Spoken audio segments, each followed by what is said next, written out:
Hey folks, JD here, and for the past 3 weeks I've been trying to make a video on the new updates on the Tello app, and I haven't been successful because it's been so bright. I haven't been able to see for the first week I couldn't see the the screen of my tablet, and then for the second week I hadn't charged the Tello, so then the Tello itself was dead.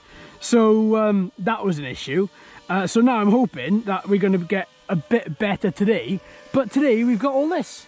We've got a huge amount of fog, which I'm hoping is going to be okay. So things that have changed since the last time should be scrolling across the screen now. This is the things which have changed on the update of the app. Now, things I've changed to the Tello since last time. There's been a small firmware update. So I have actually completed that firmware update just to see exactly how well we can get this to respond. Now, hopefully, we can get this to respond really well. That's what I'm hoping, because last time it responded well, but we had a lot of video breakups. So I'm hoping this time it's even better. I don't see any reason why it wouldn't, mind you. And this app is just brilliant. Really, really, really brilliant. Since using this app, I have not flown with the Tello with the Tello app at all, not even in the house. I've always used this FPV app. Now, it actually looks pretty good. The video doesn't look to be breaking up, unless there's something I'm not seeing. It looks, because I'm flying quite smooth, the image processor is not being maxed out, so therefore you are getting some really nice smooth gliding shots. That's the only issue with this, with the Tello, is that if you do max out that that image processor, then you are going to be seeing a lot of breakups. It is a lot better since all these firmware updates, you know, DJI and Risey rather, have actually been working really hard to get this to fly and get this to record properly. And I think they're doing a very good job of it, because I think it's all working really well. Certainly looks to be anyway. And then back to me, Mr. Tello. So a couple of things I've altered, a couple of things I can see straight away. There are some black circles with dots inside the squares. I don't think they were there last time. I can see that they're there now, so that's a good little thing. Let's try return to home again. So for this, what I'm going to do is just take her out quite a way.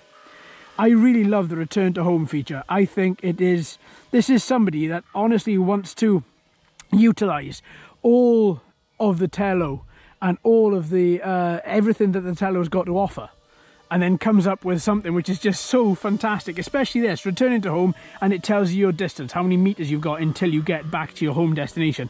Okay, let's cancel that now. I cancelled that on my request. There are so many good things about this. So, point of interest set to current position, so I want to turn that off. Point of interest cleared. Lock point of interest, I can pitch up and down and things like that if I want to. And I can lock on a set amount as well if I want to as well. There are so many different options here. Up and away. So now we have little. You know, obviously the Tello itself comes with a load of different features. A lot like the Spark, like you have up and away and things like that. And now you can get at them very easily. One click, up and away, distance. Click OK, and it counts you down. Autopilot is going to kick in 2, 1, and then that's it. Now it'll just keep on going backwards and increasing in altitude to give you that beautiful flying away ability. But you can change speed as well by altering the pitch. But at the same time, I don't want to do that because it's going to go out of range of the Wi-Fi. But still, it's a really, really nice feature. If you've got a lot of you in a field, if you've got a Wi-Fi repeater hooked up as well, then you can actually get some really nice shots from that, because you can just keep on flying away and flying up, and you can actually get that beautiful spread shot. I really like those. So we're down to 42% battery. I don't even think this was charged 100%, to be perfectly honest with you. It seems to be running down a bit low. But then again, I am constantly recording video as well, so, you know, could just be my perceptions perhaps. But yeah, really, really nice. I love this app. This app is just so goddamn cool. Look at you go, Mr. Tello. Look at you go. I mean, there are just so many good things this app can do. I mean, we looked at it in part 1, so I'm not going to go back over everything again. I put a link to part 1 in the description. If you haven't seen it, there'll be a little link in there. It's just so nice, so nice. 37% battery. I mean, and the great thing about the Tello is you can hover it there. You can walk away, and because it has optical flow stabilization, as you walk away to get in frame, like exactly like I'm doing now, then hopefully, there we go, you can get in frame. The quadcopter stays exactly where it is. I still got full signal. Dropped down a couple of decibels, but still, there we go. I'm so far away from that Tello now, it's unbelievable. For a Wi-Fi quadcopter, and I'm totally in range, I can walk wherever I want to, keeping an eye on that decibel meter, back up to 90 decibels, 70 decibels, so I can walk around, and that quadcopter just hangs there beautifully, giving you the shot that you want. And then of course I can race it towards me if I want to. And then as it comes towards me, you can stop it, and it's a beautiful gradual stop, so it isn't any harsh air braking. It'll just slowly come to a stop, so you still maintain that nice video.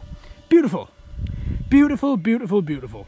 So it looks like this app has actually altered quite a bit, and it's quite nice that they've actually added some features, taken some features away that weren't required or maybe not used, or people said we don't need that, and actually just refined it a little bit more. I like ongoing development of apps which are actually useful. This app is very useful, and it's really, really good that we have ongoing development. So thank you to all the developers involved with that. Beautiful. Beautiful. Right, yeah, let's go back around. Really nice. Tell you what I'm going to do, in fact. I'm going to move her over here. 18% battery, 17. I'm going to take her out a little way. Oh, there's a person walking, so this is a perfect opportunity to click return to home. And that's it, 17 meters to return to home, and it's exactly what it's doing. It's going back into the relative location of where it started, but at least it's you know, it's pretty good. It's okay, it's so far away from where it started, but at least it's pretty good. Right, there we go. So the battery's low, so I'm going to take control of it, and I'm going to land it myself. There we go. So just to get it down, because that person's in the field, there we are. So let's land it, and down she goes for a lovely, beautiful landing. So there we go, folks. If you haven't already, I implore you, get the Tello FPV app. Link is in the description should you want to check it out on iOS or Android. And yeah, it's just fantastic. Now, after 2 unsuccessful weeks of trying to fly it, on the 3rd week, we are very successful with that new update. Definitely worth it. Nice update on the Tello as well. Just updated the firmware. It gave us a beautiful, beautiful, beautiful flight. Lovely glide and shots. Excellent. The only thing I could have hoped for was no fog, but we can't have everything, can we? There we are, my friends. I hope you've enjoyed it. Thank you ever so much for watching and listening. I've been JD, you've been fantastic as always. If you haven't already, please like and subscribe. Hello and welcome to all the new subscribers. I hope you're enjoying the channel. So until next time, my friends, happy flying.